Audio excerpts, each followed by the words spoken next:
Padre, y del Hijo, y del Espíritu Santo. Amén. Yo le pido a Dios que me ayude ante su Espíritu a poder dar testimonio de su amor. Bueno, pues yo soy Fernando Baena Carrasco, tengo 70 años, estoy casado con Ángela, tenemos 7 hijos, 2 en el cielo, soy economista, soy pensionista y soy tetrapléjico.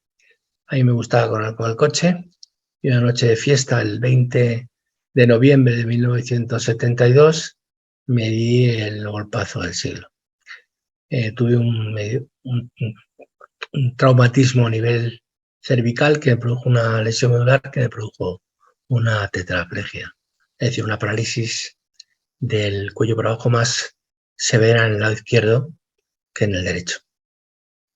Bueno, ¿por qué estoy yo aquí? O sea, ¿por qué voy a contar yo mi historia? Porque me la ha pedido Alba. Porque el cristiano tiene un tesoro dentro que necesita compartir. Y el cristiano es feliz solamente por una cosa, porque Jesucristo ha vencido la muerte y le ha dado a participar al cristiano de la vida inmortal, es decir, de la vida eterna. Porque al cristiano se le ha quitado la muerte de dentro. Por eso estoy aquí. No tengo necesidad de dar testimonios de las maravillas que ha hecho Dios en mi vida y está haciendo en mi vida. ¿Dónde? Pues aquí, en la cruz. Dándome a participar de su amor, haciéndome partícipe de su cruz. Lo que ha hecho Dios en mi vida. Entonces, por eso estoy aquí. Porque yo no vengo aquí a contaros batallitas, ni ejemplos de superación personal, ni historia de superhéroes, porque yo no he superado nada. Aquí quien ha superado todo ha sido Jesucristo. Y si a mí me ha hecho superar, me ha hecho aceptar y poder entrar en mi historia, aceptar mi historia y entrar en ella, pues a lo mejor contando esto, pues también le puede ayudar a otros para que puedan entrar en una historia difícil de sufrimiento. Porque en este sufrimiento yo he visto el amor de Dios. Entonces, por eso cuento esta historia. Porque la fe es un don sobrenatural que se la da Dios a quien quiere y que no se la puede dar uno a sí mismo. Entonces, Dios la da a quien quiere, y cuando quiere y de la manera que quiere. Y entonces, nada ocurre por casualidad. Y cuando yo tuve el accidente, en mi familia estaba en una situación que iba mal. Hacía años, mi padre era un empresario que tenía una fábrica de radiadores y varias empresas más. Y hacía unos años había empezado a dedicarse más le gustaba rejonear, y lo que se dedicaba, había empezado a dedicarse más al rejoneo, a los caballos y a los toros, y había dejado de lado las empresas. Por otra parte, hacía 2 años, antes de mi accidente, él tuvo un accidente de caballo y se quedó mal, con lo cual había empezado a delegar más. Entonces, yo había empezado, como tuve el accidente, había empezado la carrera el año pasado de económicas, aunque sin mucha motivación, porque pensaba que yo tenía la vida resuelta porque mi padre tenía dinero, pero en el momento del accidente yo empezaba ya a pensar que las cosas empezaban a ir mal. Entonces yo no podía hacer nada y lo que hacía era pues intentar evadirme de la situación lo más posible, divirtiéndome y pasando lo mejor posible. Entonces yo cuando entré en el hospital, aunque veía que no movía nada, pues no era consciente de la situación, porque yo había tenido varios accidentes de moto y de bicicleta antes y había roto el brazo, me había atravesado el tobillo con un golpe que me había dado con un camión. Voy a beber un poco de agua. En fin.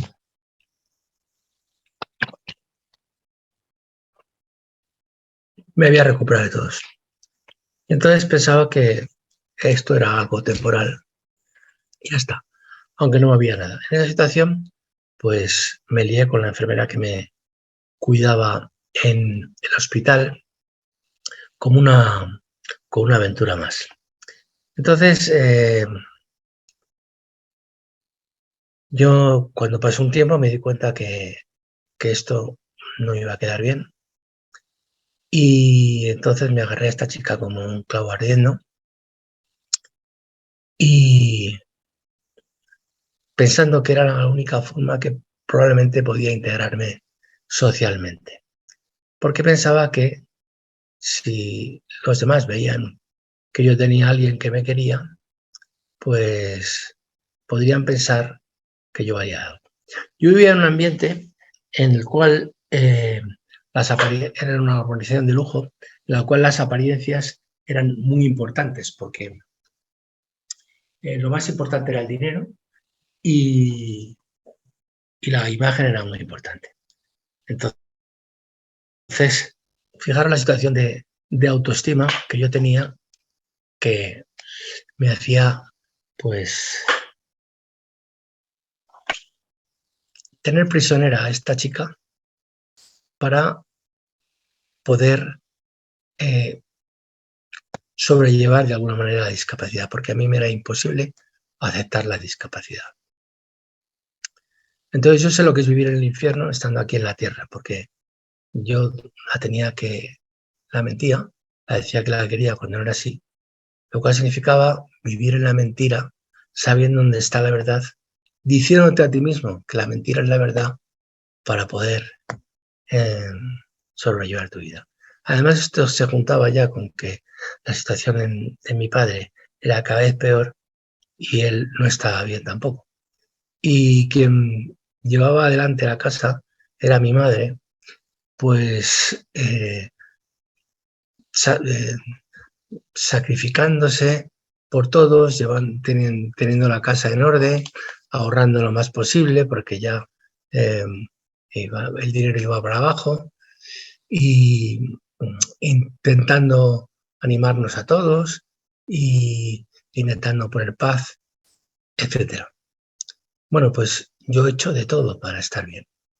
Ir al psicólogo, psiquiatras, medicaciones, eh, alcohol, drogas, sexo.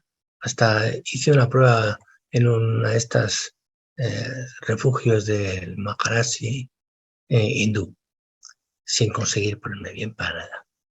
Entonces, hubo un día que lo recuerdo perfectamente porque yo entré en mi habitación, era verano, no sé si había tenido una bronca con esta chica o con mi padre, pero al entrar no reconocía nada. Y de pronto no entendía qué hacía allí. Y de pronto no veía qué sentido tenía todo aquel cuarto, ni de pronto me di cuenta que no sabía lo que estaba bien y lo que estaba mal. Y me dio una especie de miedo a perder la cabeza y una especie de vértigo que en ese momento yo le pedí, desde dentro dije, lo único que me queda es Dios. Le pedí ayuda a Dios. Desde dentro, desde el fondo de mí, le pedía ayuda a Dios. Ayúdame. Yo había dejado la iglesia desde los 16 años porque consideraba que la iglesia de alguna manera me impedía hacer la vida que yo quería hacer, que era fundamentalmente ligar chicas. Cuando uno se separa de la fe, es decir, cuando uno le dice a Dios que no lo necesita, que piensa dentro que uno mismo puede valerse por sí mismo y que no necesita a Dios para nada, pues llega un momento en que tú te haces Dios de ti mismo y te es imposible volver a conectar con Dios. Es decir, cuando se pierde la fe, luego recuperarla es muy difícil. Pero yo en ese momento le pedí a Dios desde el fondo de mi corazón que me ayudara. Y le dije, si tú existes, ayúdame. Yo dejaré de hacer lo que me dé la gana para hacer lo que tú digas. Entonces, no recuerdo muy bien, creo que me salí al jardín o tomar el aire, se me pasó aquello y al día siguiente, o no sé, si al día siguiente o al otro, me fui a la parroquia de mi barrio, que era la parroquia de Nuestra Señora de las Nieves, y allí un cura, inmediatamente, Ángel Lorenzo Sánchez, empezó a ayudarme. Empezó a ayudarme y yo empecé a ir a la iglesia, empecé a ir a misa, aunque no entendía nada y aunque me sentía como un poco indigno porque veía como una pureza en la gente que había alrededor y yo no me sentía digno de estar allí, pero iba porque el ir a misa me daba paz. Entonces retomé la carrera, empecé a disciplinar mi vida y un día, pues, que me llamó esta chica, pues yo sentí dentro que tenía que dejarla. Algo que era absolutamente imposible para mí. Sentí como una voz que me decía, tienes que dejar a esta chica ya. Yo no sé de dónde saqué el valor, pero le dije, quiero que lo dejemos.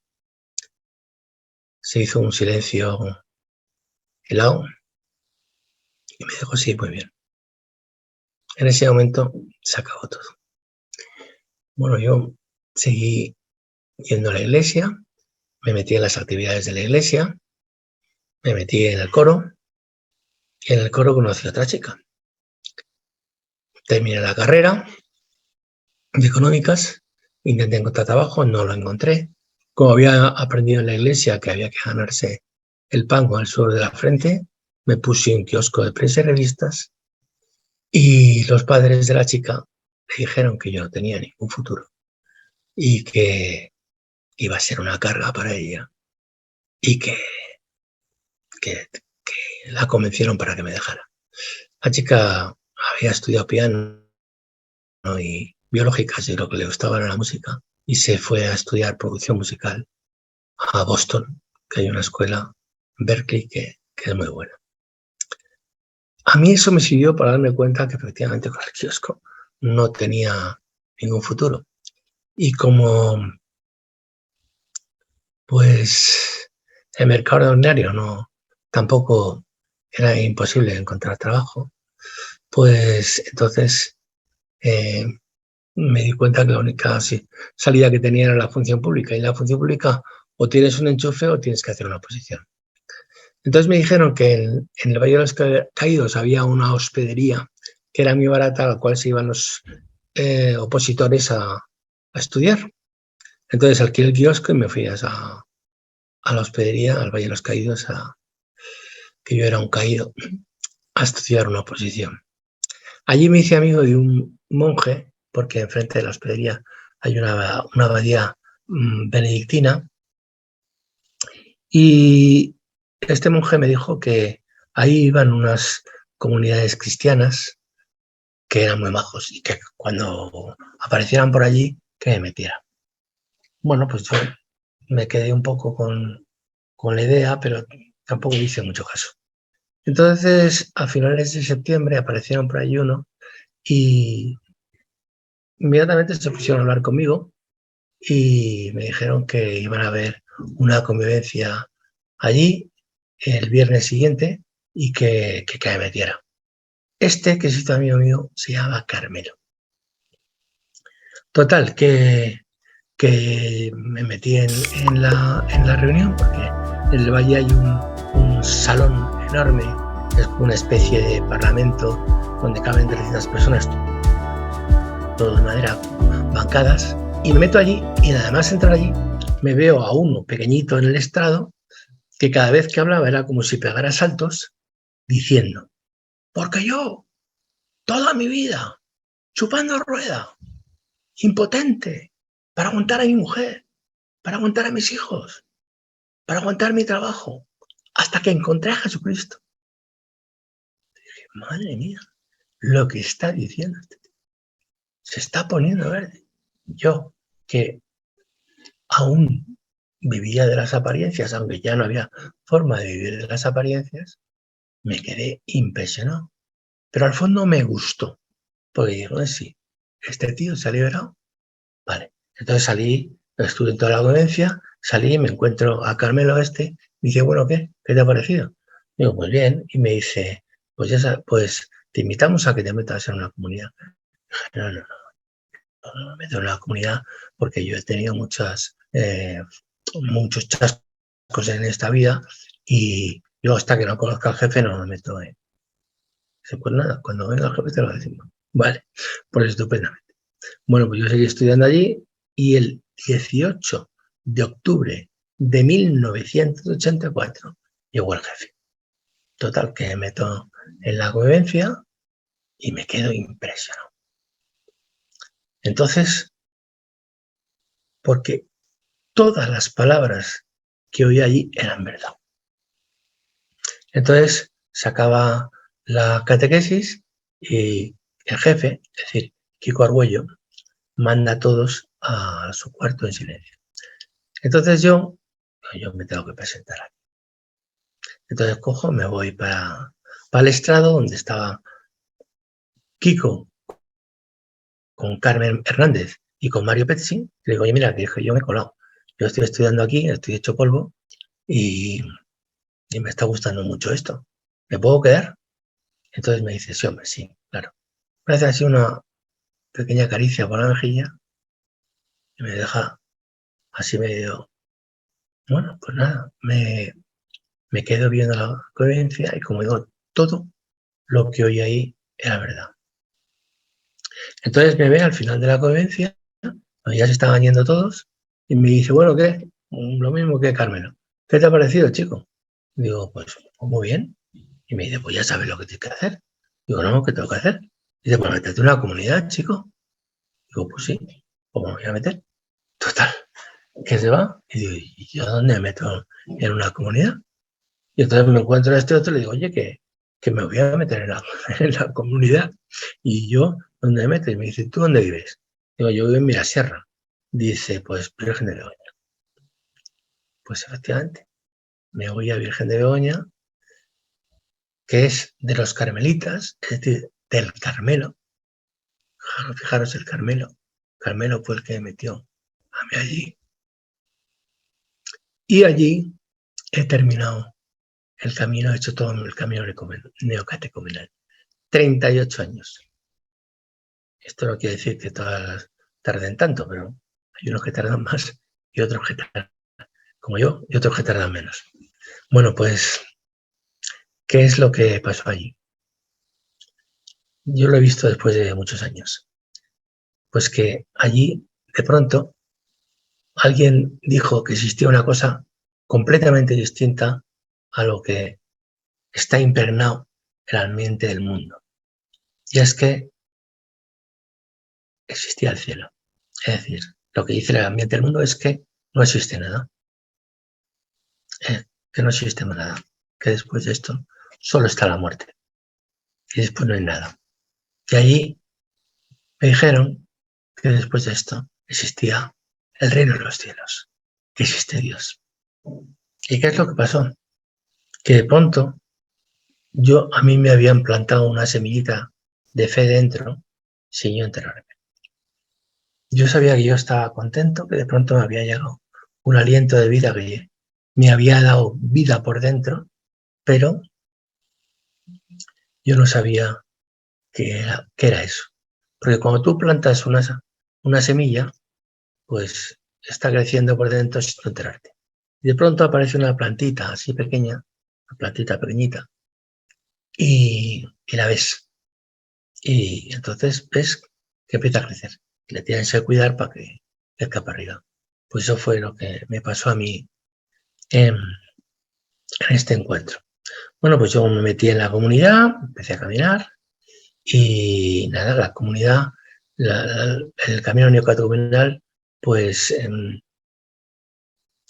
un camino de iniciación en la fe que va por etapas. Y entonces llegó la primera etapa.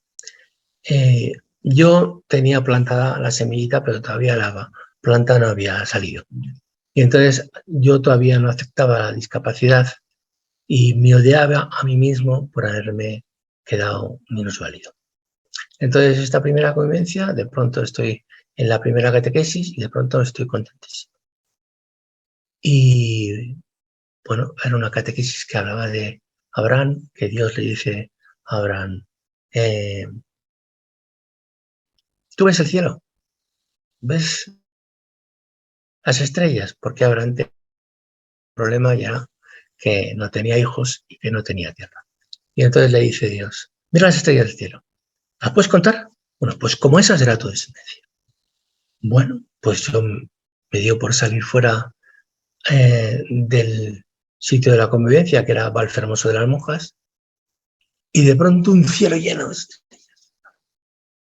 Bueno, pues yo sigo la convivencia y estoy tan contento. Y sigo contento. Y llego a casa y estoy contento. Y me encuentro con mi padre y no me peleo con él. Y me pongo a hacer gimnasia y sigo contentísimo.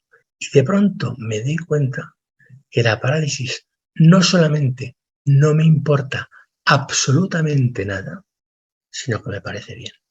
Y de pronto me di cuenta que el odio que me tenía a mí mismo por haberme quedado menos válido ha desaparecido. Y de pronto me di cuenta que tengo un amor dentro hacia mí, a ese pobrecillo que yo mismo había estado machacando, que me parece una persona bellísima. Y de pronto me di cuenta que tengo un amor también hacia los demás, que me di cuenta que yo puedo amar. Y en ese momento cambia mi vida para siempre. Absolutamente. Mi alma ha sido sanada y mi cuerpo y mi vida también. Bueno, pues primera etapa.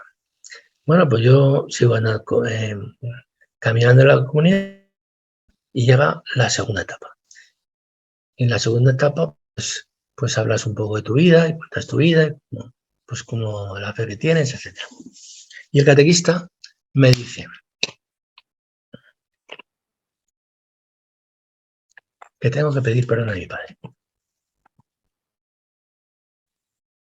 Y yo le digo que tengo yo que pedir perdón a mi padre. Será mi padre el que tiene que pedir perdón a mí. Dice, no, tienes que pedirle perdón a tu padre porque tú tienes un juicio con tu padre que no puede ser. Digo, es que mi padre es el que me machaca y mi padre además es el que aunque ya he aceptado la discapacidad, pues tiene muchos conflictos conmigo porque mi padre es el que se arruinó. Y entonces sería mi padre. Dice, no, el que tienes que pedirle eres tú a tu padre, porque al cristiano le está terminantemente prohibido juzgar. Es que yo. Y entonces aparece la mujer del catequista y me dice, no, pero si no vas a ser tú, va a ser Jesucristo. Es que Jesucristo, sí va a ser Jesucristo. Y entonces me dice el catequista, tú verás, o le pides perdón o aquí no sigues. Vaya, yo quería seguir ahí. Total, que me voy a casa dándole vueltas al peloto, pim pam, pim pam. Y de pronto, un día, me llega la fuerza, digo, le voy a pedir perdón.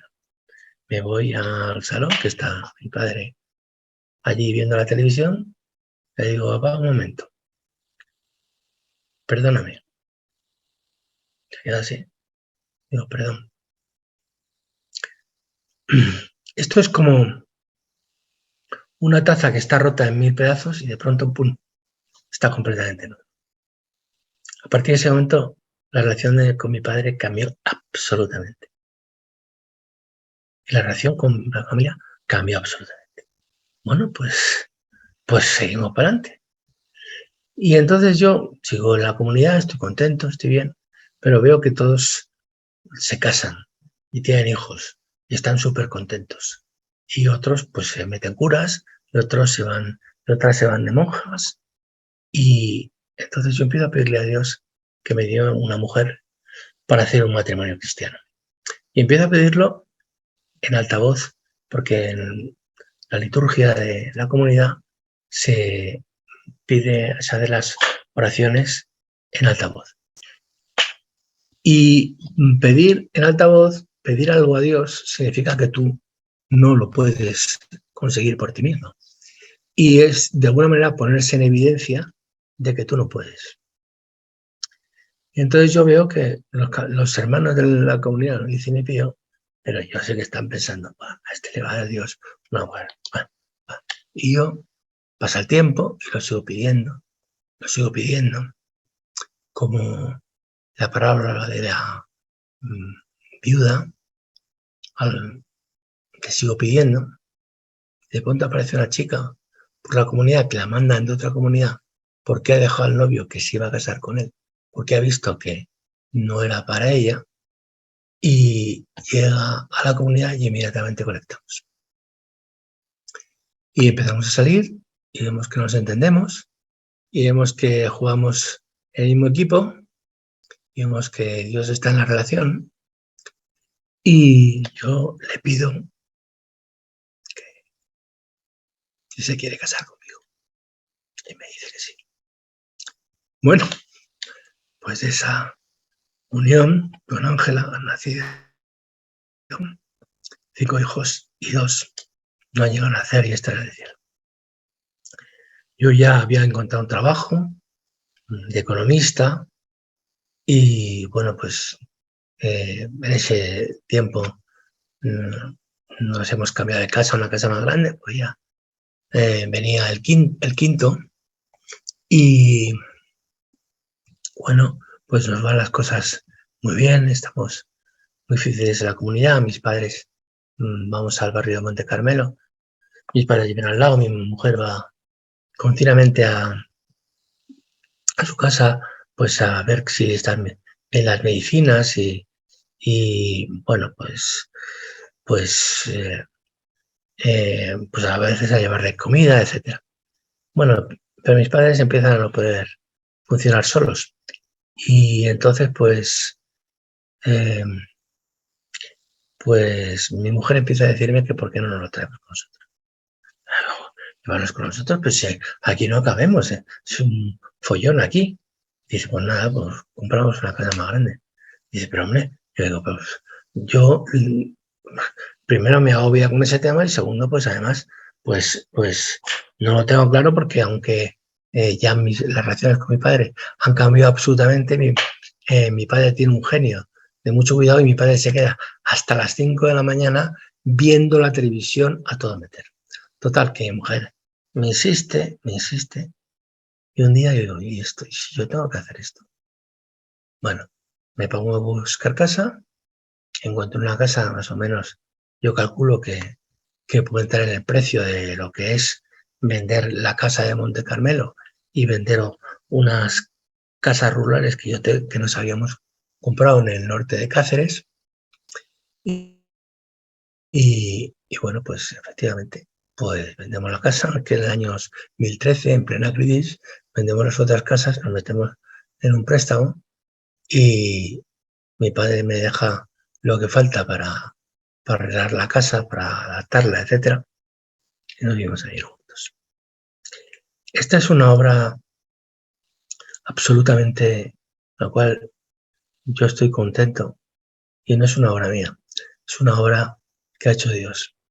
Y la ha hecho porque mis padres pues me han aguantado mucho y yo he visto a mis padres morir en mi casa y morir contentos, bueno, morir tranquilos, sintiéndose queridos por sus hijos y sus nietos, y sintiendo que morir en paz y sintiéndose que su vida ha tenido sentido porque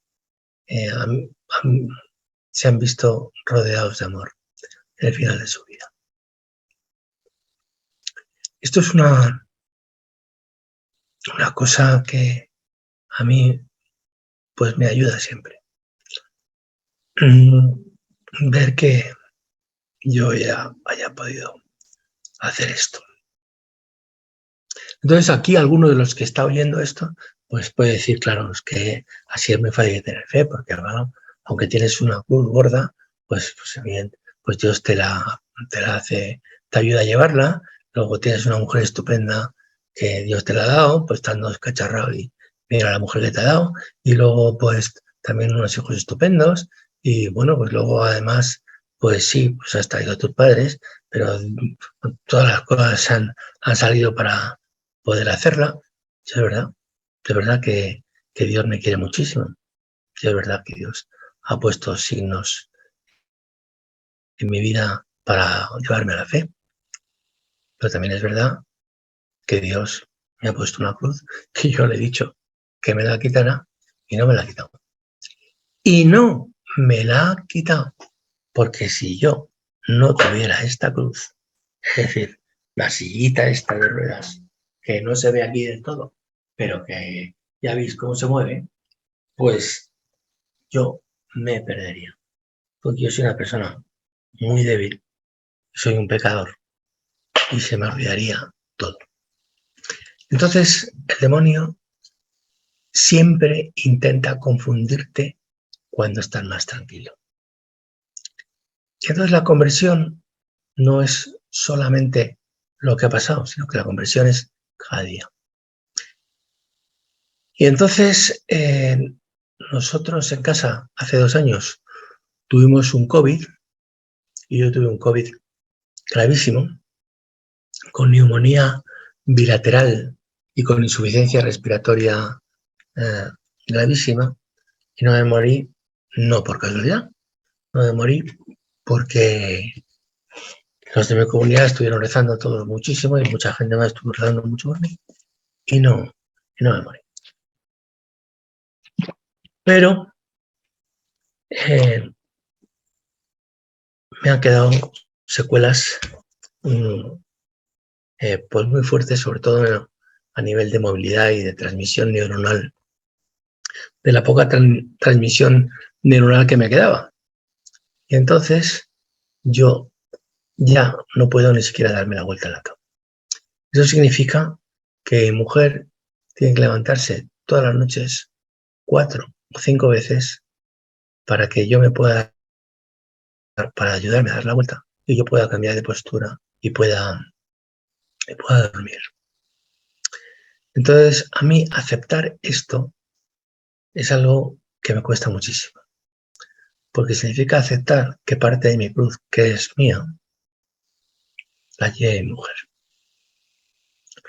Entonces a mí el demonio con esto me mete una caña que no os podéis imaginar. Entonces ha habido una vez, y lo voy a contar, que os voy a decir específicamente el mensaje, porque el demonio siempre miente. Y entonces el demonio a mí me dice, o me ha dicho, bueno, pues, ¿tú quieres a tu mujer? Y tú te das cuenta la carga que tiene contigo. Entonces, si tú quisieras a una mujer, pues no tendrías tanta carga, ¿no? Pues te organizarías el tema este de otra manera, pues te irías a una residencia o pues yo qué sé. Es que, claro, es que esto es un humano. Pero es que esto no puede ser. Es que esto, pues, tú lo que tenías que hacer era quitarte de en medio.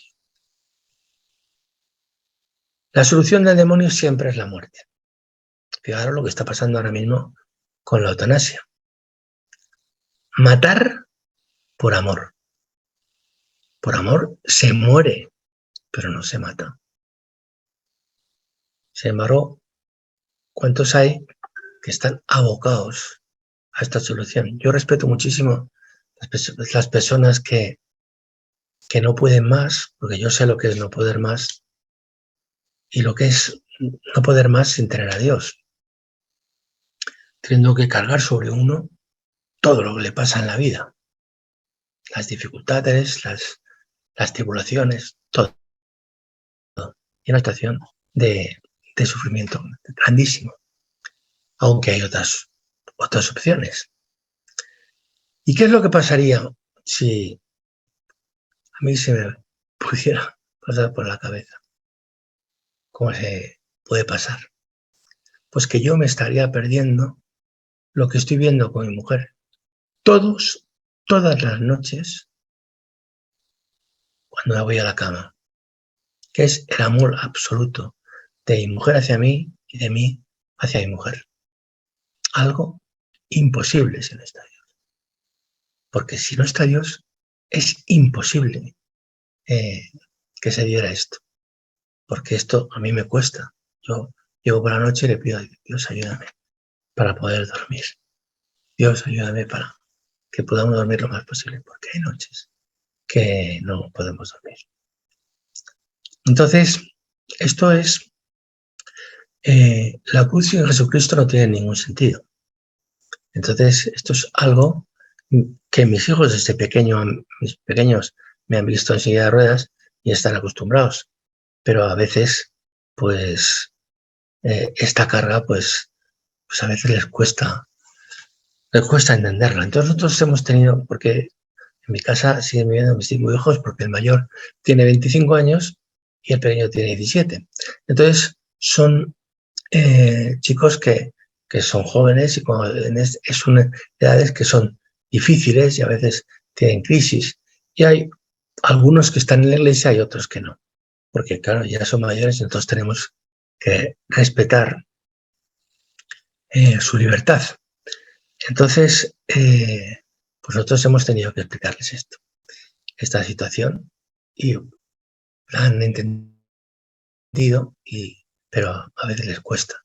Entonces, a mí también a veces me cuesta, porque cuando yo he tenido una noche que me he levantado sin dormir nada, pues y estoy mal, pues cuando uno ha desobedecido, cuando tal, pues como siempre, el demonio está dándote la tabarra.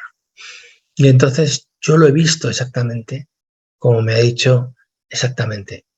Pues tú fíjate, si estás fatal y no te hacen ningún cariñito. Y fíjate cómo te quieren. Si es que no hay derecho, si es que te quieren poquísimo. Si es que tú no les tenías que querer. Cuando yo llego a ese punto, siempre Dios me ayuda. Y me dice, eso es mentira.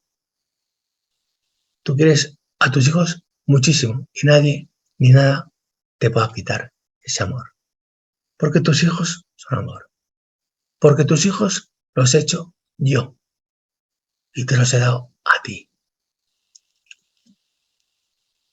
Entonces, esto es importantísimo porque nosotros, mi mujer y yo, hemos visto que nosotros tenemos que morir a lo que nos gustaría con nuestros hijos. Nos gustaría que todos estuvieran en la iglesia y que todos tuvieran fe, pero hay algunos pues que no creen. Y tenemos que aceptar que esto es así y tenemos que subirnos a la cruz y morir por ellos muchas veces, por sus defectos y por sus pecados, ¿no? Y esta es la única forma de que la familia salga adelante. Estés en la iglesia o no estés en la iglesia. Y esto que digo es muy importante porque ahora mismo todas las familias y muchísimos matrimonios se separan porque no pueden aguantar los defectos del otro. Porque no pueden aguantar al otro. Porque simplemente ver al otro les sofoca, les asfixia. Y los padres no pueden hablar con los hijos, y los hijos rompen con los padres y no se pueden ni ver. Entonces,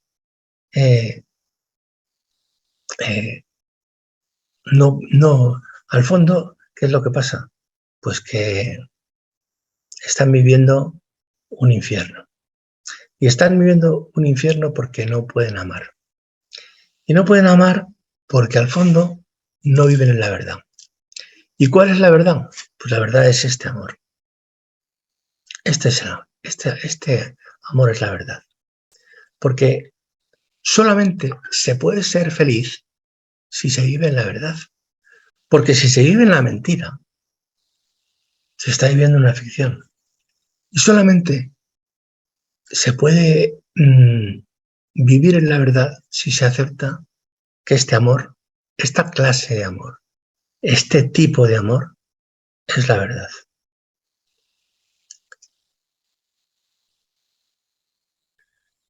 Porque este tipo de amor es Dios mismo. Es Dios mismo en nosotros. Entonces, cuando nosotros entramos en este amor, todo cambia. Inmediatamente, pues, puedes entender al otro, puedes entender que el otro también esté mal, puedes entender que necesita ayuda y se da el perdón.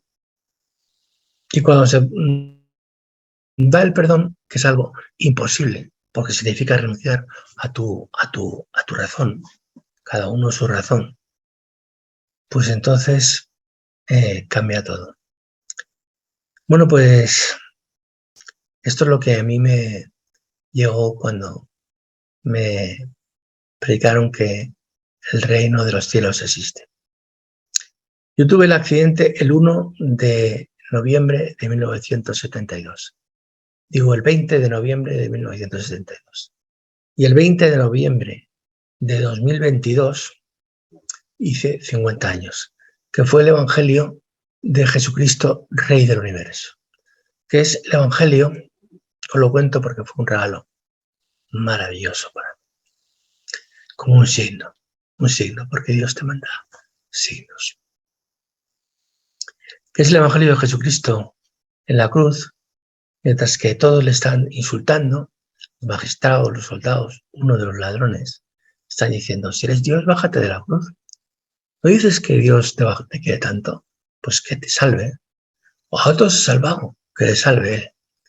Y uno de los ladrones le está diciendo al otro, estamos aquí pasando este suplicio y no sé cómo te atreves a decirlo eso a este que no tiene culpa. Y le dice, cuando llegues a tu reino, acuérdate de mí. Y Jesucristo le dice, te lo aseguro, hoy estarás conmigo en el paraíso. Y Jesucristo es Rey del Universo en la cruz. Bueno, pues eso, que existe el cielo, es lo que a mí me ha cambiado la vida. Y eso es lo que cambia la vida. Porque no necesitas necesitas ser constantemente, porque si no tienes más que esta vida, pues necesitas ser constantemente y aprovechar cada instante. Y no puedes ceder ni un momento, ni puedes morir por los demás, porque no tienes vida. Entonces, si no tienes vida dentro, pues no puedes morir porque solo tienes esta. Y no puedes ceder ante nada. Entonces, eso es lo que yo vengo a decir aquí hoy, ¿no?